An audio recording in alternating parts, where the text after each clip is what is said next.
So nakita niyo naman ang problema, di ba? So hard start siya, hindi talaga mag-start. Check natin ito kung paano natin trabahuin. In case na hindi naman umandar to, ipapadala natin to sa kasa. Pagdating sa atin, hindi umandar. So paglabas, hindi umandar. Okay lang yun. Kaysa sa pagdating sa shop, umaandar. Paglabas, hinahatak na. So nakailang try na kami pa-start. So hindi pa din mag-start. So wala siyang kuryente.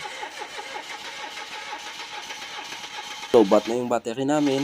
Ulitin na namin pa-start. So, wala na akong idea. Buti na lang, may tinuro yung master ko dati, yung bossing ko dati na technique. Na-adapt ko yun. Yung technique na yun, yung ginagamit ko pag wala na talaga akong idea sa pagre-repair. Natatandaan ko pa yung sabi niya, gamitin mo lang itong technique na ito kapag kinakailangan.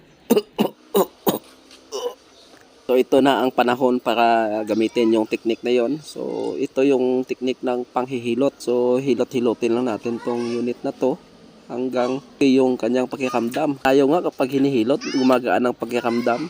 Sila pa kaya? So yun lang yung gagawin natin. So painumin din natin ng paracetamol. So 500 milliamps na paracetamol.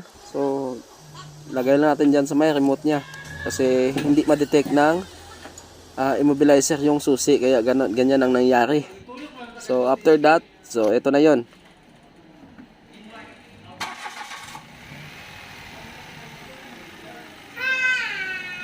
So effective yung ating panghihilot. So yun lang, bye.